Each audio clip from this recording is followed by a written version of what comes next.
You're listening to Exploring Anime with Friends, a JMO for Real podcast on YouTube, Spotify, Apple, and all major podcasting networks. I'm your host, JMO! And today's friend is my co-host, Joe Mama, host of Poppin' Cinema with Joe Mama and Friends. Today we will be exploring the world of Neon Genesis Evangelion, an apocalyptic sci-fi released in July of 1997. For the next 20 to 25 minutes, we break down the anime movie, The End of Evangelion. Joe, how's it going today? I am good, and I thought it was called Neon Genesis. So I was like, nope, that's not that. Oh, Neon Genesis Evangelion is the series, and The End of Evangelion is the movie. Well, I thought you called it like Neon or something. I was like, oh, I thought it was Neon. I didn't know. I don't know Japanese. Oh, I could be pronouncing it wrong. Like, to be completely honest, I've heard it multiple ways, and I don't know if the word neon or neon is said at all during the course of the show. Okay. Anyway, good to be here. But yeah, first we will explore the world of Evangelion and the events that led up to the start of the movie. Then we will meet our cast of characters, learning their motivations and roles. Afterwards, we will do a deeper dive into Shinji, our main protagonist. Finally, we will break down some of the war that threatens to end humanity. And remember, if you like what you hear today, follow us on our social media. Like, subscribe, and follow. All right, Joe Mama, take this time, or Joe, take this time to promote your podcast and tell us a little about you. Well, I'm Joe Mama. Me and J-Mill go way back in the days of college. Yep. Gosh, that was a long time ago now. So I'm a movie buff, and I'm really big into like pop culture and all that stuff. So I host a podcast called Poppin' Cinema with Joe Mama and Friends. The premise is I show a friend of mine a movie that they've never seen that I have seen. So in a sense, it's like popping their cinema cherry, like introducing them to something different. And then we talk about the movie that we just saw. Like I give like questions, or we just go back and forth, like kind of how after you watch a movie with a friend in a theater, you go outside and you just talk about the movie you just saw. So that's kind of like the premise of the podcast. Yeah, no, it's a very cool concept as a whole. Because honestly, the best part of watching a movie with your friends is talking about it afterwards, right? Yeah, exactly. Yeah. That's where I got the idea from. I was like, oh, this would be a cool podcast idea. Yeah. It's actually pretty similar to the way I do this one as a whole. It's not, I don't get the immediate right after reaction, but one of the reasons why I invited you on, well, besides the fact that you're a friend and it was a great chance to reconnect and everything, it was also because our podcasts are very similar conversational wise. We're not trying to do a too deep of a dive and reinvent the wheel with it. We're just talking about something we watched with our friends. Yeah, exactly. All right. So Neon Genesis Evangelion is weird. Like we were talking about that in the setup, right? Yeah, yes, it's weird. It is weird. There was a lot that led into this one as a whole. So this is the movie that comes right at the end of the series. The movie does you can watch the movie on its own. And even if you watch the series, it doesn't necessarily set you up for and prepare you for what's in the movie. But a little bit of background from the series would be helpful, because I know a lot of times Adam and Lilith were referred to. When the universe was beginning, before life was on planets, Liliths were sent to some planets, Atoms were sent to other planets. Planets that had atoms on them were populated by angels. Planets that had humans on them were populated by Liliths. So somehow in the process, Earth ended up with one of each, which created a huge problem that could only be addressed with like supernatural organizations to fight against these angels that were looking to conquer what they assumed was theirs. So after a long period of time, NERV was birthed. NERV was the government organization, or the government adjacent organization that was fighting against the angels. And we're fresh off of Earth's victory over the final angel that has been trying to take it over this time around. Before the series begins, before anything that's visible, but it's talked about a few times, there was a large impact that reshaped the Earth and basically threw the Earth into a dystopian type state. And now the third impact is threatening to bring about the apocalypse on Earth. Evas were made to counter the angels. And it turns out that you find out that these Evas that are being piloted by humans are actually living beings, and their bodies are syncing together in order to give the human inside control over the giant living being that is fighting against the angels. As these Evas are defending the Earth against the angels, occasionally there is a moment where they go berserk. So humanity, now that the threat of the angels is over with, they're terrified of the Evas, and they want NERV gone. There's an alliance between the United States, German, and Chinese governments, and they basically let Japan know, we're declaring war on Nerve. We're not declaring war on you. If you back off, we won't touch anything but Nerve. So what does the Japanese government do? They unaffiliate Nerve from the government completely and say, yeah, no, you guys are on your own. Yeah, right? Yeah, right. Yeah. So yeah, that's where we are at the start of this movie. The world is falling apart. Meanwhile, the council that is in charge of Nerve is basically saying, you know what, if it's going to be this way anyway, let's just merge all of humanity into one giant puddle of existence. And no more individual human lives. We're just going to turn everybody into a massive pool and collective oneness. And that's where we are going into this. And I talked a little bit about that. You see that in one of the opening scenes. Before we touch on each and every single one of them, anything you want to expand on when you meet Gendo Ikari talking to the council at the beginning? It was nice to like kind of give a reason why it existed. Otherwise, I'm like, what's the point? What's going on? And then like, okay, that explains it. It's like it And did what good did you little like recapping. Yeah. And what did you think of the character of Gendo Ikari as a whole, the one who's in charge of Nerve? Okay, yeah, he was. I mean, I didn't really see him too much. Couldn't tell if he was like good or bad. He was just kind of there. He seemed Yeah, kind well, of sketchy to me, but I don't know like how he is in the actual show. But I mean, he was sketchy the whole time. Really, when it came down to it, Gendo's, you never knew which side he was on, whether he was good or bad. He's doing everything to try to get back to his wife, who is lost in that pool of oneness. So yeah. it's one of those things where it's kind of like the end justifies the means, and that's the only way I'll get her back again. So all of humanity might as well join us. Hmm. Yeah. So I guess we would call him a lunatic more than like a hero Yeah. or a villain, right? Have you ever seen Shang-Chi, the new movie, the Marvel movie? Yes, I have seen Shang-Chi. It's kind of like Wenwu, where he just wants to get his wife back, and he thinks that she's on the other side, and so he's like, "Oh, I'm gonna get her back," and then kind of screws everything up. Yeah. A lot of people, or at least in cinema, a lot of people will do whatever they can to bring back a loved one that they lost. Yeah. And that's really where we are with Gendo Ikari. And Hmm. the girl that you mentioned that's in the scene with him, that is Raya Ayanami. Talk to us Hmm. a little bit about the role without spoiling too much of what she does at the end. How did Uh, Ray first strike you? I thought she was a ghost. Actually, I thought she was like a spirit because she was just kind of there and like naked. I was like, "Is this a ghost?" But she You know wasn't. what's kind of funny? Like, she's not human. Oh. She's probably closer to being a spirit than she is a human at this point in time anyway. So you calling her a ghost, it isn't necessarily wrong, Hmm. but she is the embodied representation of either Adam or Lilith at that point in time. I forget which one it is. But Guess that's yeah. why she kind of goes back and goes into the yeah. Okay. All right. And as a whole, those two characters don't actually do too much as far as the storyline until the very end, where Hmm. that we may or may not cover. We don't know how many spoilers we want to give you guys, Yeah. but now we're going to get into some of the characters that we see a lot more often throughout the course of it, starting with Misato. So Misato is kind of really the catalyst that brings the movie together. Talk to us a little bit about her personality and the role she played in this movie.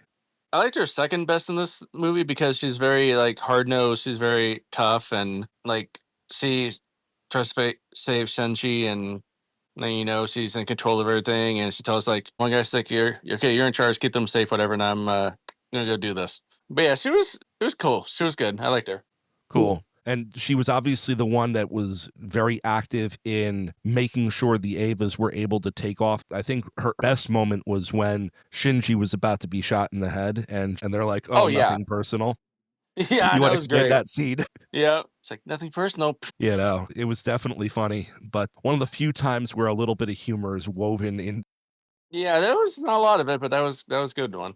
But yeah, so she rescues him and she puts him on the path and she tries to break Shinji out of the funk. One of the things that I didn't cover in the preamble is Shinji's basically fresh off of a nervous breakdown. The final two episodes of the main series are literally just his like psychotic thoughts consuming him completely and him coming to some level of terms with it. But you can see very clearly that there is something really wrong with Shinji through the course of this, and Misato really works to get him to the point where he can at least make a choice.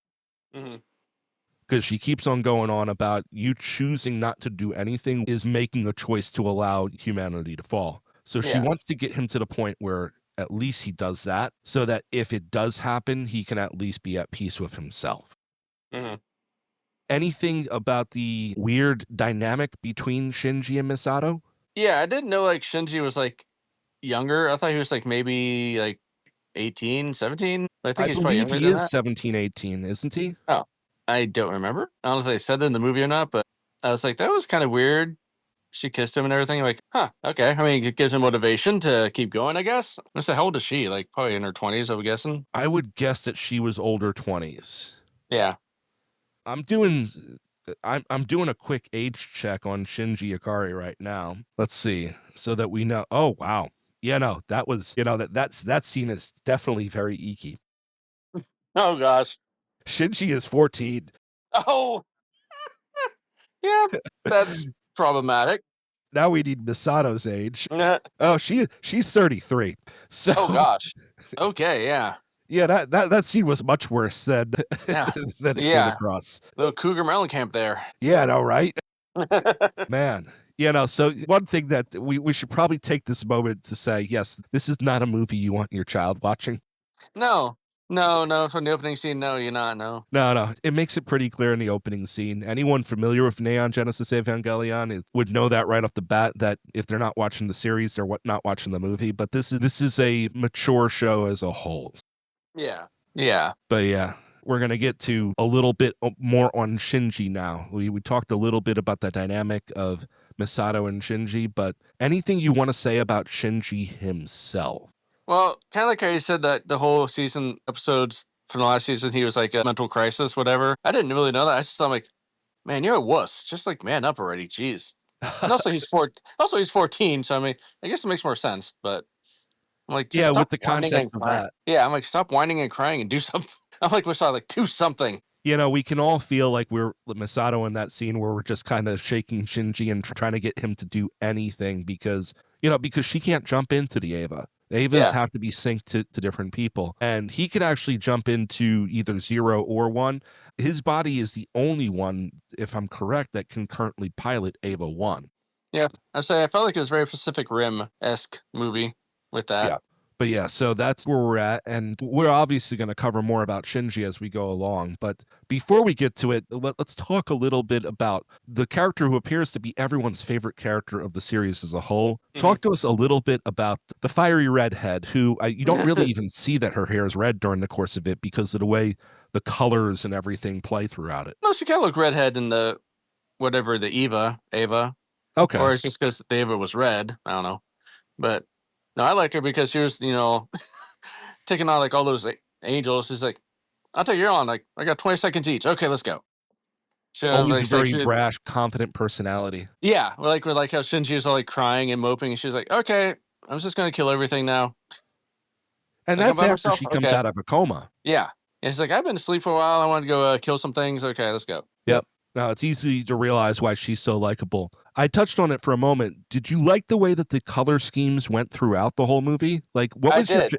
talk Oh, to us sorry, a go on. little bit about the imagery of the movie as a whole? Oh, the imagery made no sense to me. It was also very. It has some religious imagery to it, which was interesting, and like the animation from '97, like the color schemes and everything. Like at the beginning, how it's like very whitewashed, almost like very like grays, whites, and then like goes to color more. I'm like, okay, but it was very vibrant. I liked it. Nice.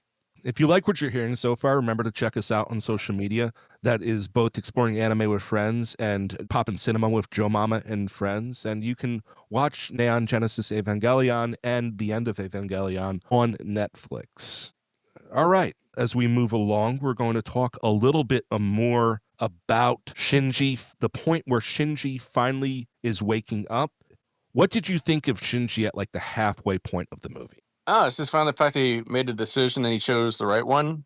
I guess I don't know if you can say the end. I don't know. Like I said, this is very hard for me to like grasp the concept of it, but it seemed like he made the right decision to finally like get involved instead of just being a passive aggressive little crybaby. Yeah, no, he really does come across as a passive aggressive crybaby throughout a lot of it. But really, when it comes down to it, like, who even knows? Like, with the state of the world it is, like, I don't think you could fault him for just saying, yeah, just let it all end. Yeah. Oh yeah. It was very nihilistic. I like that. Yeah, like, I mean, frankly, it's because he actually makes the decision. It's kind of like, well, maybe I do want the puddle to happen. Maybe I do just want humanity to be all Yeah. absorbed. One of the things where he never truly felt accepted, he never truly found his role. He was Mhm. always wandering aimlessly in his own mind. And whenever something even slightly good started to happen to him, it always felt like it was taken away. So in his mind, it's kind of like the indecision was his decision. I think the thing that motivates him, and it's what if I get indecisive and then it doesn't go the way I want it to, and I get blamed Mhm. for that? Yeah. So his decision was more out of both one, the not wanting to live with the consequences of not making a decision, and two, at that moment, the Ava kind of calls out to him a little, right? Mhm. It breaks itself out of the barricade that's holding it in, and it Yeah. That extends its ooze. arm to Shinji. Yeah. That ooze thing that was around. Yeah. Yeah. I thought that was blood at first. I was like, that's a lot of blood. I don't know that it's not blood. I don't think it's Mhm. ever touched on what it is during the course of anything. Okay, I'm gonna say like they killed a lot of people, so maybe, but I mean, it could, yeah. Now, obviously, talking about that, like when they declare war, talk to us a little bit about the war, the opening scene where United States, China, and Germany are attacking Nerve in conjunction. honestly, that's the part I like the most because I understood it before it all goes like religious like imagery and all this other like space and time and everything. I'm like, what? But like this, like, oh, cool, people getting shot. This is fun. But I was surprised, like again, like definitely not a kids movie, but for like animated movies, it's like, wow, this is really, really violent. It's Yeah, like no, intense. I mean, it's a war story. It's a supernatural sci-fi war story. Yeah. Well, is it even supernatural or is it sci-fi or is it both? I mean, it has those like angels that can just regenerate and they're Yeah. like very like demonically, not demonic, but like I don't know, alien esque. Was there any part of the war, like you mentioned Asuka battling the Angel? MP Evas? She was battling those Oh yeah, for anything you want to go into specifically with that fight or just the whole. it was depressing. I was Yeah. like she took them all down. And like just regenerated. I'm like, oh dang, okay, that's kind of hopeless. It's like she did really well in the fight, and I'm like, wow, she took them down, and oh nope, they're all back again. I'm like, that's really bad. It was one of those things where a lot of, obviously we're talking about a movie where people have been talking about for the last 28 years. So a lot of people were kind of like, why would you even bring her back just to have her fight amount to nothing? Hmm. But that's kind of an overall theme of the series as a whole. The struggle of humanity to do their best to ultimately amount to nothing, it kind of feels like. It's like, huh. Sounds like my type of show. Then I haven't watched it. So really when it comes down to it, we're sitting at a point where Asuka has now died on the battlefield. Her end is pretty terrible. Yeah, what was that lance thing that they had? It was like a tuning fork. It's called the Spear of Longinus. Honestly, I believe it's a weapon that can be used against an Adam or a Lilith. Hmm. But even with seeing the series multiple times and seeing the movie a few times, I'm still not 100% sure what the Spirit of Longinus is. So it's funny, like you had a lot of questions after watching the movie. These are questions like there are full like Reddit pages devoted to explaining what this is. And the Oh wow. comments afterwards from people saying that, "Oh, I never caught that." It's like, I'm not sure that's true, or like it's still to this day, it's a movie, it's a series that is a very complex and strange series as a whole. Yeah, it was interesting. Like when the spear went to the head first, and Yeah. then like all of a sudden, like you see like it's like a silhouette almost of it, like all the spears coming in there. I'm like, dang, she gets just kebabbed. Yep. And then got eaten afterwards too. Yeah. I mean, by then she's already dead, so I was like, whatever. But Yeah. still, dang. Yep. It's like I liked her. I'm like, dang it. Yeah, that's kind of what they do. They give you something you like and then they take it away. But yeah, so now we're at the point where she has fallen. We're at the point where Misato has fallen. A gun wound eventually causes her to bleed out on the floor. And Shinji has entered the Ava. He's finally gotten over himself and he's going to be doing battle with the MP Avas. But at the same time, Rei makes a very important decision in her scene. Mhm. Talk to us a little bit about her betrayal and her decision. So what's that other girl? His daughter? That other girl was, again, this is not something that is super well explained. think the other girl is I'm not going to say it's a clone, but it's an embodiment of what is left and remaining of his wife. Oh, okay. Yeah, Honestly, she's I not did. actually a human. Like, she never was. Oh, okay. Yeah, I was again confused on that, but makes more sense now. But yeah, I mean, And I by the mean, way, I Ray. could be completely wrong with what I told you. It's just my interpretation of it. It sounds fine to me. That's all I know. That's all I care about. Like, okay, sounds good. Okay. I'm sold. I'll buy it. But yeah, I feel like she did that out of her own self preservation. I feel like, too, that she didn't want to be used by him. So she's like, well, I'm going to do what I want to do. So Yeah. thanks and then bye. Because somewhere in the back of her mind, Shinji was the first person that actually allowed her to feel emotions. Okay. So there is a level of loyalty to Shinji that she doesn't have to anyone else. Even as she is imposing her will on the situation, she's still allowing Shinji to make the final choice of what happens. Hmm. Yeah. And that's the best way to explain how the final scene's going down. But I mean, we will lead you into that final scene. Hmm. Shinji comes to the surface in his Eva around the same time that Rei fuses the Atom and the Lilith together Yeah. and becomes a giant monster. The other MP Evas bind Shinji and they put him in a spot where it's kind of like you will either need to fight back now or accept the Hmm. oneness. That point is where I'm watching. I'm like, I have no idea what's going on anymore. My thoughts like, I don't know. It's like the giant ray, whatever thing, neck and things forming like the circles and the diagrams. Okay, cool. Is this good or bad? I don't know. Well, I mean, is it good or bad? Like, which decision would have been better for the world at that point in time, right? Well, like I said, I mean, it's kind of doomed either way. Yeah. It's not like the world suddenly became a happy place, like, but it's one of those things where it's kind of like it doesn't feel like whatever decision he made amounts to much, just like Asuka's decision to fight against them and win. It doesn't. I think one of the things that the writer really shows is the powerlessness of humanity as a whole, Yeah, how frail the human mind is, and how much it can only take. yeah. He went crazy. Yeah. All right. So overall, just give your complete honest wrap up of this movie. It was good. Like I said, I liked it. I liked the imagery. Visuals were cool. The animation was cool. The story, I'm invested in it. I don't know what's happening, but this is really freaky, and I love it. It's my type of thing where it's like not very cut and dry. You gotta like make your own interpretation. Although my interpretation, I had no interpretation because I'm like destruction, cool, end of the world. Okay, I'm in for that. But yeah, I really liked it.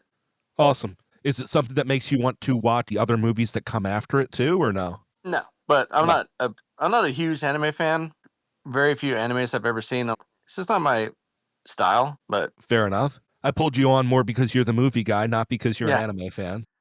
oh yeah. Because at first we said the Neon Genesis on Netflix. I'm like, wait, 23? Wait, seasons? Oh crap! Like, oh wait, there's a movie. Okay, we got the movie. Okay, we're good. But yeah, no, I wasn't going to subject you to watching the whole series. Yeah, I was like, okay, so 23 minutes each. If I do this for like 7 hours, no, You know, yeah. I wasn't going to go there with you.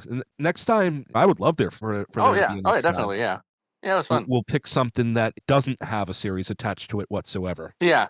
Well, I picked that because like, oh, Evangelion, that's a cool name. I mean, it is a cool name, right? Like, Yeah. but yeah, overall, like it's confusing the follow-up points for me. It's one of those things where, yes, it was very entertaining. The fight scenes were brutal. The fight scenes were, probably about as graphic as they could have made them Yeah. for anime, right? Like, Yeah, it was good. it's Yeah. so if that is your thing, you are enjoying it, even if you didn't understand what was going on. Exactly. Yeah. The parts of the series that I did really understand what was going on, it's kind of like, wow, it just instills that feeling of hopelessness in a way. And one of the things that, I feel that makes a good anime or an anime movie is, can it get you to feel emotion? Doesn't matter if it's laughter, it doesn't matter if it's tears, anger, the feeling of hopelessness that it presents in several points in time, and the feelings of anger where it's kind of like, just make a decision already. Like, you get very invested in Shinji's journey as a whole Yep. and really are kind of wondering, what is he doing? Like, okay, I'm content with that. Wait, are you content with that? Like, are you content with that? So it's one of those things where it's kind of like following Shinji's emotional journey when it starts, because obviously, like, the first half of it, he's like comatose in depression. but once his journey starts, he's a fun character to follow. Yeah. So once again, we took a look at the early happenings in the world of Neon Genesis Evangelion, and that set the stage for this movie. Then we met a lot of our main characters from Asuka to Misato, and then did a deeper dive into Shinji and took a look at this war and for the fate of humanity. We hope you had as much fun exploring the world of the End of Evangelion as we have, and consider watching this anime movie. So if you like what you heard today, make sure you listen to us on YouTube, Spotify, Apple, or wherever you stream your podcast. Listen to all of our JMill for Real podcasts, and hit us up on social media, like, subscribe, and follow. Once again, this was Exploring Anime with Friends. Let's explore together. And now for a word from our sponsors. Poppin' Cinema with Joe Mama and Friends. Showcasing the power of cinema, join Joe Mama as he introduces different friends each week to a movie they have not seen before, popping their cinematic cherry as they talk about the movie they just watched every Tuesday at midnight.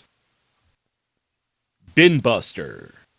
Live from YouTube, it's Tuesday night, the call sign of the Bin Buster YouTube channel.